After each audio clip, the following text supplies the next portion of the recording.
भगवान राम से जब न्याय मांगने आया एक कुत्ता।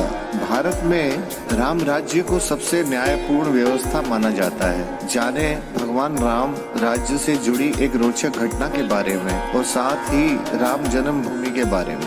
भारत में राम राज्य को सबसे न्यायपूर्ण व्यवस्था माना जाता है। राम और सीता की कहानी तो भारत में सबने सुनी है, जिसमें राम सीता को रावण से बचाते हैं, लंका पर आक्रमण करके। पूरी रामायण यही तो है। और हनुमान जी से मिलने से पहले, यहाँ तक कि अयोध्या से वनवास लेने से पहले, श्री राम अपने भाई लक्ष्मण के साथ जनता को न्याय देते थे। जाने भगवान राम से जुड़ी एक रोचक घटना के बारे में, जो रावण युद्ध से पहले रामचरितमानस से पहले की है। पुराणों में राम के बारे में एक बहुत ही सुंदर कहानी है। प्राचीन काल में इस देश के उत्तरी भाग में एक बहुत प्रसिद्ध मठ था, जिसे कालिंजर के नाम से जाना जाता था। कालिंजर मठ उस समय का एक प्रसिद्ध मठ था। यह रामायण काल से पहले की बात है। रामायण का मतलब है लगभग 5000 साल पहले। राम के आने से पहले भी कालिंजर मठ का खूब नाम था। राम को बहुत न्याय प्रिय और कल्याणकारी राजा माना जाता था। वह हर दिन दरबार में बैठकर लोगों की समस्याएं हल की कोशिश करते थे।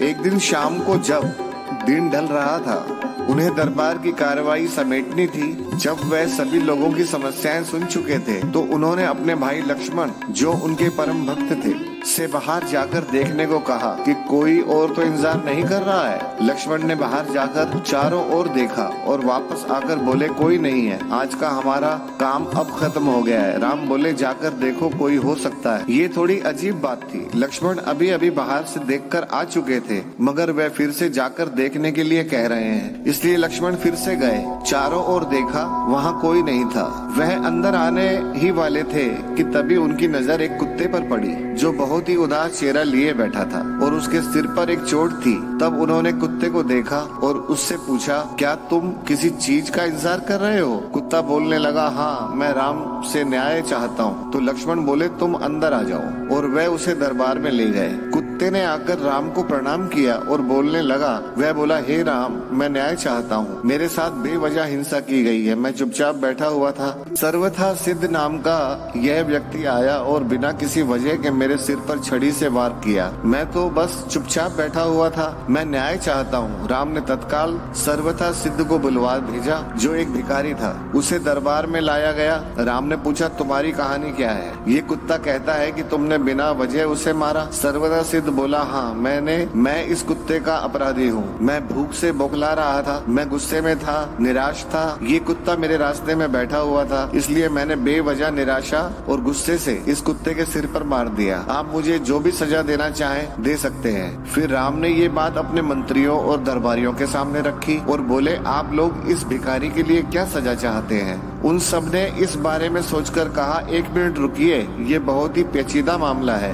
पहले तो इस मामले में एक इंसान और एक कुत्ता शामिल है, इसलिए हम सामान्य तौर पर जिन कानूनों को जानते हैं वे इस पर लागू नहीं होंगे। इसलिए राजा होने के नाते ये आपका अधिकार है कि आप फैसला सुनाएं। फिर राम ने कुत्ते से पूछा, तुम क्या कहते हो? क्या तुम्हारे पास कोई सुझाव है? कुत्ता बोला, हाँ, मेरे पास इस व्यक्ति के लिए एक उपयुक्त सजा है। वह क्या, बताओ? तो कुत्ता बोला, इसे कालिंजर मठ का बना दीजिए। राम ने कहा, तथास्तु, और भिखारी को प्रसिद्ध कालिंजर मठ का मुख्य महंत बना दिया गया। राम ने उसे एक हाथी दिया।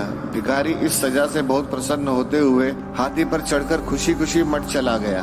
दरबारियों ने कहा, ये कैसा फैसला है? क्या ये कोई सजा है? वह आदमी तो बहुत खुश है। फिर राम ने कुत्ते से पूछा, क्यों नहीं तुम ही इसका मतलब बताते? कुत्ते ने कहा, पूर्व जन्म में मैं कालिंजर मठ का मुख्य महंत था और मैं वहाँ इसलिए गया था क्योंकि मैं अपने आध्यात्मिक कल्याण और उस मठ के लिए सच्चे दिल से समर्पित था कि बहुत से दूसरे लोगों के आध्यात्मिक कल्याण के महत्वपूर्ण भूमिका थी। मैं वहाँ खुद के और हर किसी के आध्यात्मिक कल्याण के संकल्प के साथ वहाँ गया और मैंने इसकी कोशिश भी की थी। मैंने अपनी पूरी कोशिश की, मगर जैसे तैसे दिन बीते, धीरे धीरे दूसरे छिटपुट विचारों ने मुझे प्रभावित करना शुरू कर दिया।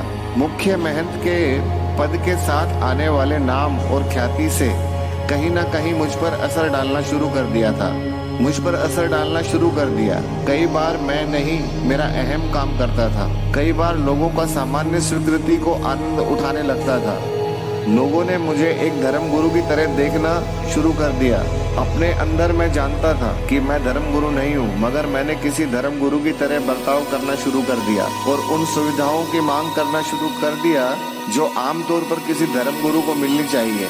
मैंने अपने संपूर्ण रूपांतरण की कोशिश नहीं की, मगर उसका दिखावा करना शुरू कर दिया और लोगों ने भी मेरा समर्थन किया। ऐसी चीजें होती रही और धीरे धीरे अपने आध्यात्मिक कल्याण के लिए मेरी प्रतिबद्धता घटने लगी और मेरे आसपास के लोग भी कम होने लगे। कई बार मैंने खुद को वापस लाने की कोशिश की, मगर अपने आसपास जबरदस्त स्वीकृति को देखते हुए मैं कहीं खुद को खो बैठा। इस भिखारी सर्वथा सिद्ध में गुस्सा है, अहम है, वह कुंठित भी है, इसलिए मैं जानता हूँ कि वह खुद को वैसा